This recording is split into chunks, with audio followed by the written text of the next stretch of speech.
प्रदेश के जनपद अल्मोड़ा में भारतीय स्टेट बैंक की द्वाराहाट शाखा में कार्यरत चतुर्थ श्रेणी कर्मचारी अमित की सुशीला तिवारी अस्पताल में उपचार के दौरान जान चली गई है।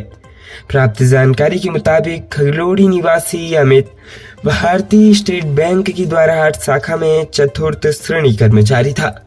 5 जून को उसने बैंक की शाखा में ही जहरीला पदार्थ खा लिया।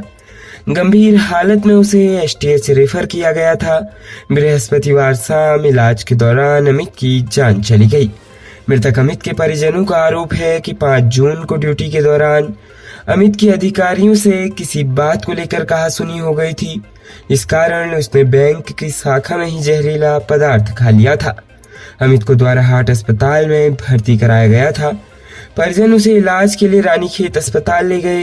यहाँ तबीयत बिगड़ने पर उसे बुधवार को सुशीला तिवारी अस्पताल में भर्ती कराया गया था। बृहस्पतिवार शाम अमित की जान चली गई। अमित की मौत से परिजनों का रो रो कर बुरा हाल है। परिवार में उसकी पत्नी प्रीति, बेटा आयु और बेटी सताक्षी है। अमित की नौकरी से ही परिवार का पालन पोषण होता था। परिजनों ने बैंक प्रबंधन के खिलाफ शिकायत दर्ज कराने की बात कही है। मेडिकल चौकी प्रभारी प्रवींद्र तेवड़तिया ने बताया कि पोस्टमार्टम के बाद शव परिजनों को सौंप दिया है।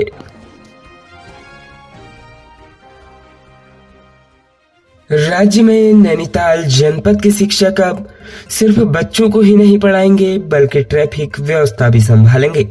पर्यटकों के लगातार बढ़ते दबाव और जनपद में पुलिस कर्मियों की कमी की वजह से जिलाधिकारी के निर्देश पर शिक्षा विभाग ने अजीबोगरीब फरमान जारी कर दिया है। हालांकि राजकीय शिक्षक संघ इसके विरोध में उतर आया है। डीओ बेसिक की ओर से जारी आदेशों के मुताबिक 5 शिक्षकों को नैनीताल जनपद में ट्रैफिक जाम के निराकरण के लिए नामित किया है।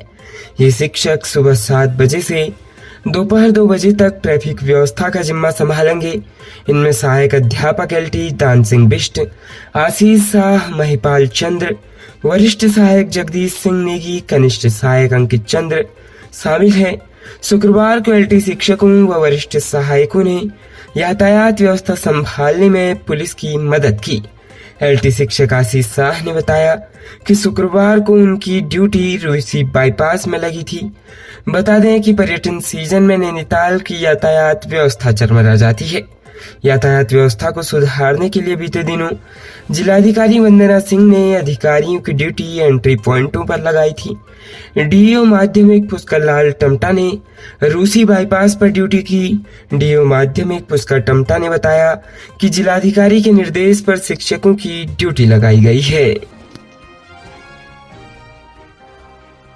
राज्य उत्तराखंड में हल्द्वानी के निकटवर्ती लालकुआं कोतवाली क्षेत्र में एक व्यक्ति का शव पड़ा हुआ मिला है। इससे क्षेत्र में सनसनी फैली हुई है। शव के पास से ही सल्फास की खाली शीशी मिली है। इसे उसके द्वारा स्वयं की जान लेना बताया जा रहा है। मृतक 2 दिन से लापता बताया जा रहा था। पुलिस ने शव को पोस्टमार्टम के लिए भेज दिया है। जानकारी के अनुसार शनिवार को गश्त के दौरान वन कर्मियों को एक व्यक्ति का शव पड़ा हुआ दिखा। इसकी सूचना पुलिस को दी गई। मौके पर पहुंची पुलिस ने शव कब्जे में ले लिया और जांच पड़ताल शुरू कर दी।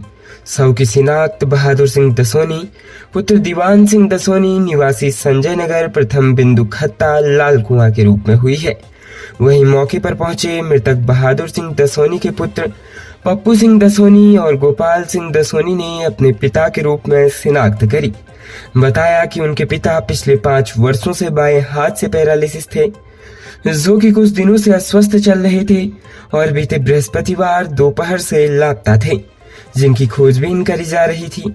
वहीं कोतवाली के वरिष्ठ उप निरीक्षक हरेंद्र सिंह नेगी को तफ्तीश के दौरान मृतक के पास से सल्फास की शीशी मिली है। फिलहाल पुलिस मामले की जांच पड़ताल शुरू कर दी है। बड़ी बहन ने छोटी बहन को बचाने के लिए अपनी जान को दांव पर लगा दिया। मामला उत्तराखंड के रामनगर स्थित कार्बेट व रामनगर वन प्रभाग की सीमा पर रिंगोड़ा से 200 मीटर रामनगर की तरफ सड़क किनारे घास काट रही एक महिला पर किया बाघ ने हमला, जिसमें महिला गंभीर रूप से घायल हो गई। बड़ी बहन तारा देवी ने बाघ से लड़कर बाघ के मुंह से अपनी छोटी बहन को खींच कर लाई। रामनगर के संयुक्त चिकित्सालय में महिला का उपचार चल रहा है। कारबेट व रामनगर वन प्रभाग की सीमा पर रामनगर गर्जिया नेशनल हाईवे 309 मार्ग पर रिंगोड़ा से 200 मीटर रामनगर की तरफ एक टाइगर ने घास काट रही 40 वर्षीय महिला लीला देवी पर हमला कर दिया, जिसमें महिला के सीने पर, कान पर, गर्दन पर बाघ के नाखूनों के गंभीर निशान हैं। महिला का उपचार रामनगर के रामदत्त जोशी संयुक्त चिकित्सालय में चल रहा है। लीला देवी अपनी बड़ी बहन तारा देवी व एक अन्य सरस्वती देवी के साथ रिंगोड़ा के पास घास काट रही थी। इसी बीच बाघ ने लीला देवी पर हमला कर दिया। बाघ लीला देवी को जंगल की ओर ले जाने लगा। इसी बीच बड़ी बहन तारा देवी ने हो हल्ला करते हुए अपनी बहन को पकड़ लिया और बाघ से संघर्ष करते हुए अपनी बहन को बचा लिया। लीला देवी रामनगर के आमडंडा खत्ते की रहने वाली है। रामनगर वन प्रभाग के रेंज अधिकारी शेखर तिवारी ने बताया कि यह घटना शुक्रवार शाम की है, जब 3 महिलाएं रिंगोना के पास घास काट रही थी। बाघ ने लीला देवी पर हमला कर दिया। उन्होंने बताया कि यह घटना रामनगर वन प्रभाग के रिंगोडा ब्लॉक कक्ष संख्या 2 मार्ग के किनारे की है। महिला भी खतरे से बाहर है।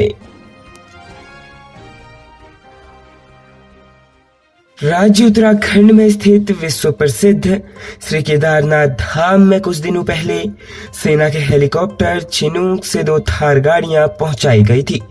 जिस वक्त थार को केदारनाथ में उतारा जा रहा था, उस वक्त इसका खूब विरोध हुआ और सोशल मीडिया पर खूब वीडियो भी वायरल हुई थी। लेकिन प्रशासन ने यह कहकर मामला शांत करवा दिया कि यह गाड़ियां दिव्यांग और मरीजों को लाने और ले जाने के लिए लाई गई है। हालांकि आज एक वीडियो सामने आने के बाद प्रशासन के दावों पर बड़े सवाल खड़े होने लगे। केदारनाथ धाम से एक ऐसा वीडियो सामने आया जिसमें देखा गया कि थार गाड़ी से कुछ परिवारों की आवाजाही हो रही है। लोग सवाल उठाने लगे कि लगभग 1 हफ्ते पहले यह गाड़ियां ये कहकर लाई गई थी कि असहाय और मरीजों के लिए वरदान साबित होंगी, लेकिन क्या ये गाड़ियां वीआईपी लोगों के लिए मंगवाई गई है? वहीं इस वीडियो के सामने आने के बाद सरकार और प्रशासन सवालों के घेरे में आ गए हैं। वीडियो देखते ही देखते सोशल मीडिया पर ट्रेंड होने लगी। लोग सवाल करने लगे कि क्या इस कार्य के लिए यह गाड़ियां केदारनाथ भेजी गई थी। अब शासन ने इस मामले पर अपनी प्रतिक्रिया जारी की है। इस पूरे प्रकरण ने जैसे ही तूल पकड़ा तो मुख्य सचिव राधा रतूड़ी ने जिलाधिकारी सौरभ गहरवाल को इस पूरे मामले की जांच के आदेश दे दिए हैं। मुख्य सचिव राधा रतूड़ी की माने तो यह गाड़ी रोजाना कई मरीजों को लाने और ले जाने का काम कर रही है, लेकिन तस्वीरों में जो देखा गया वो बिल्कुल सही नहीं है। इस पूरे मामले की जांच के आदेश दे दिए गए हैं। मुख्य सचिव ने कहा है कि जिस अधिकारी ने गाड़ी में लोगों को सफर करने की इजाजत दी है, उस अधिकारी के खिलाफ जल्द से जल्द कार्रवाई की जाएगी और यह भी सुनिश्चित किया जाएगा कि भविष्य में ऐसा कदापि न हो। बता दें कि केदारनाथ में लाई गई गाड़ियों को लेकर पहले ही पर्यावरण वैज्ञानिक कई तरह के सवाल खड़े कर चुके हैं। खबरों में बने रहने के लिए धन्यवाद। खबरों से प्रकाशित रहने के लिए कुमाऊनी कुटुंब को सब्सक्राइब करना न भूलें तथा खबरों को शेयर कर सहयोग प्रदान अवश्य करें।